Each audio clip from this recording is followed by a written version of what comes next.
उसको देखते हुए अब आप अपने फैसले लेते हैं। जो बाइडेन ने भी कहा था कि जो तमाम ऐसे अमीर हैं उनके हाथों में शक्ति जाना, उनके हाथों में ताकत जाना आने वाले समय के लिए ठीक नहीं है। उनके संकेतों को अगर देखा जाए, उनके बयानों को देखा जाए तो कैसे लिया जाए?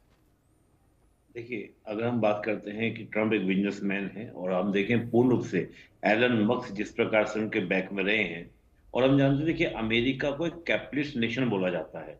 डोनाल्ड ट्रंप की पूरी कोशिश ये क्या है कि अमेरिका की जो इकोनॉमी कहते हैं ना डिस्कोले या हिचकोले जो खा रही है, उसको दोबारा से स्ट्रॉन्ग करना। जो बार बार बोलते हैं कि वॉर नहीं, मैं काम करूंगा अमेरिका को दोबारा से ग्रेट बनाने का, अमेरिका को दोबारा से स्टैब्लिश करने का। तो उसके लिए आपको मजबूत क्या करना पड़ेगा? आपको मजबूत करना पड़ेगा एक अमेरिका की इकोनॉमी को। तो डोनाल्ड ट्रंप अगर एलन मस्क की हेल्प ले रहे हैं, सहायता ले रहे हैं, तो इसको आप एक कैपिटलिज्म के नजरिए से देखिए। और देखिए, अमेरिका की सिंपली से जो आप पूरी ताकत देखते हो, कैपिटल से तो उसकी ताकत आई है। मैं हमेशा बोलता हूं कि कैपिटल से आपकी रिसर्च बढ़ती है, रिसर्च से आपकी टेक्नोलॉजी बढ़ती है, और टेक्नोलॉजी से आप पूरे वर्ल्ड के अंदर क्या करते हैं? राज करते हैं। केवल वेपन हो जाना पर्याप्त नहीं, वेपन भी कहां से आया? वो भी आपके रिसर्च से आया। और नहीं, रिसर्च लेकिन के लिए निपुण साहब, ये दुधारू तलवार तो नहीं है, ये दुधारू तलवार तो नहीं है, क्योंकि जब एक बिजनेसमैन आपकी सरकार में बैठ जाता है तो कहीं ना कहीं बहुत सारी चीजें डेवलप हो जाती हैं। आप जैसे एलन मस्क हैं, और उनकी प्रायोरिटी कहीं ना कहीं बिजनेस भी होगी, वो सरकार में भी बैठे हुए हैं। शायद जो बाइडेन का बयान इसी के इर्द गिर्द। नहीं, देखिए, आपने जो बोला बिल्कुल सही बात आपने बोली। देखिए, लेकिन क्या होता है कि आप अमेरिका की पॉलिटिक्स को जब आप देखते हैं और भारत की पॉलिटिक्स को आप देखते हैं, वहां पर लोबिंग होना, कैपिटलिस्ट हो या डेमोक्रेट हो, वो एक पॉसिबल है। वहां पर ऐसा होता आया है पहले से। अमेरिका को हम लोग बोलते हैं क्रोनिक कैपिटलिज्म का बहुत बेस्ट एग्जाम्पल आपको देखने को मिलता है। दूसरा, आप देखिए, जब जॉर्ज सोरोस की बात होती है तो जॉर्ज सोरोस भी तो बाइडेन एडमिनिस्ट्रेशन में आपके साथ में थे। आपको याद होगा, मुझे एक बड़ी अच्छी तस्वीर याद आई। एक मीटिंग में वहां पर एलन मस्क भी वहां पर थे और जॉर्ज सोरोस भी थे। तो उन्होंने बोला, जो एंकर थे, उन्होंने कहा कि यहाँ पर जो रिपब्लिकन पार्टी है उसका जो है वहां पर एलन जॉर्ज सोरोस कौन है? तो एलन मस्क हाथ खड़ा करके बोलते कि मैं हूं क्या, जो रिपब्लिकन है उनका जॉर्ज सोरोस। तो हर पार्टी के पीछे बैक तो रहते रहता है। और इस बार आप देखिए जिस प्रकार से इनकी और सेरेमनी में फंड्स इकट्ठे हुए हैं, करीब 1600-1700 करोड़ के करीब आपके रुपया इकट्ठा हुआ है। ये कम अमाउंट नहीं, बहुत बड़ा अमाउंट है। इसका मतलब दिख रहा है कि साहब, आप देखिए, आज हमारे मुकेश अंबानी से मिले हैं, प्री जो हुआ है रिकॉर्ड सर्वे से प्री जो मुलाकात हुई है, बहुत सारे पैसे वाले लोग गए थे। तो मैं मानता हूं कि कहीं ना कहीं जो कैपिटलिज्म का जो हम एक तस्वीर देखते थे अमेरिका की, दोबारा वो सामने आ रही है।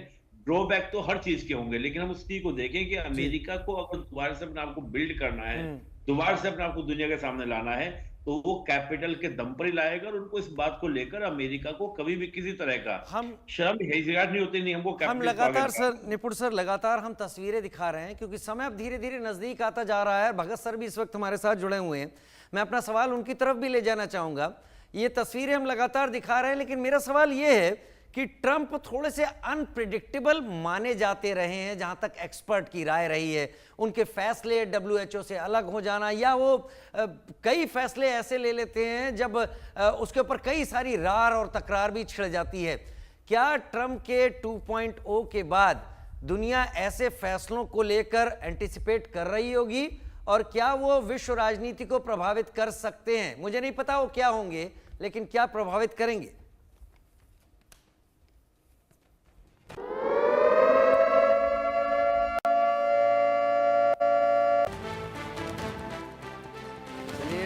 डोनाल्ड ट्रंप इस वक्त शपथ ग्रहण के लिए पहुंच गए हैं संसद के अंदर। शपथ ग्रहण के लिए डोनाल्ड ट्रंप पहुंच गए हैं। समय इस वक्त भारतीय समय अनुसार आप अपने टीवी स्क्रीन को देखिए, डोनाल्ड ट्रंप इस वक्त अंदर पहुंच गए हैं। जो बाइडेन से हाथ मिलाते हुए आउटगोइंग प्रेसिडेंट और प्रेसिडेंट इलेक्ट एक साथ।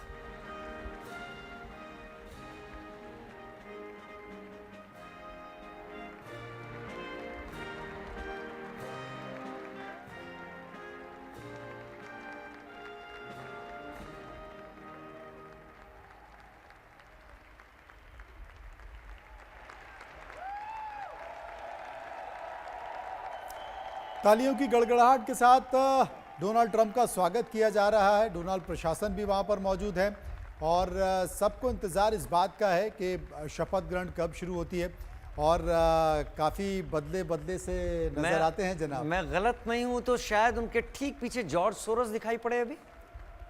मैं इतने गौर से देख नहीं पाया। एक बार ये तस्वीरें फिर से आए तो हम उनको ज़्यादा बेहतर तरीके से यहाँ पर देख पाएंगे, क्योंकि इस वक्त जो लोग मौजूद हैं वो पुराना, हाँ, पुराना और नया प्रशासन दोनों साथ है। दोनों साथ है और हालांकि बहुत सारी तलखियां भी पुराने प्रशासन को लेकर हैं, देखना होगा किसे वो क्या संकेत देते हैं। लेकिन इन सब के बीच बहुत सारे सवाल दुनिया के जहन में घूम रहे हैं कि आखिर ट्रंप क्या करने वाले हैं, खासकर जो उन्होंने वादा किया था कि वो जो तमाम सीमाएं हैं वो सीमाएं हर तरह से जो नीतियां हैं खुली सीमा को लेकर उसे खत्म कर देंगे। जन्म से नागरिकता का जो प्रावधान है वो खत्म करने की बात की जा रही है। अबॉर्शन पर संघीय कानून की बात की जा रही है। ट्रंप चाहते हैं कि ये अधिकार राज्यों को दे दिया जाए। रूस और यूक्रेन का जो इजराइल हमास युद्ध है उसका सीज फायर हो गया है, एक अच्छा संकेत निकल कर आया है। मुस्लिम देशों से जो आवागमन है, सूडान जैसे तमाम, वहाँ पर प्रतिबंध लगाने की बात की जा रही है। वहाँ से प्रतिबंध लगाया जाएगा, सख्तियाँ की जाएंगी। इसके साथ साथ विदेशी सामान पर अधिक टैरिफ की योजना हो, सामान महंगे करने वाले रेगुलेशन का खात्मा हो, या अफगानिस्तान पर जवाबदेही तय की जाना हो। ये तमाम सारी चीज़ें, और वो पल आ गया जिसका पूरी दुनिया को इंतजार है। एक बड़ा चमत्कारिक पल है डोनाल्ड ट्रंप के लिए।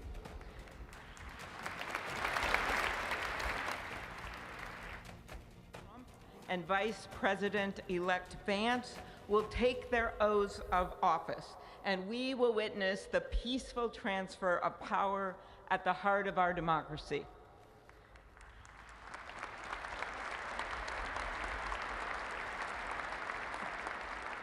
For the past year, I've chaired the inaugural ceremony committee, which includes the leadership of Congress from both parties. We thank the committee and Capitol staff and law enforcement who worked so hard over the last year, and especially the last 3 days. You've done a beautiful job, and you have shown grace under pressure.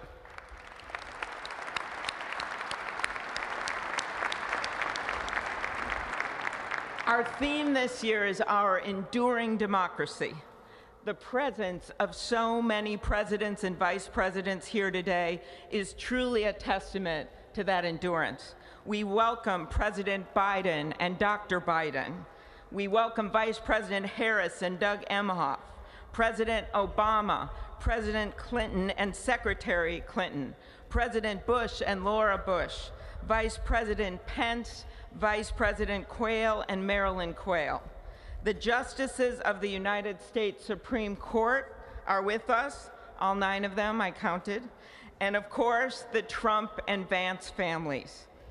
This ceremony marks what will soon be 250 years of our democracy. It is the moment when leaders elevated by the will of the people promise to be faithful to our Constitution, to cherish and defend it. It is the moment when they become, as we all should be, the guardians of our country. Through war and peace, through adversity and prosperity, we hold this inauguration every 4 years, and today it falls on Martin Luther King Day. A further reminder that we must strive to uphold the values enshrined in our Constitution, the freedoms, the liberties, and, as is inscribed on the entrance of the United States Supreme Court, equal justice under law.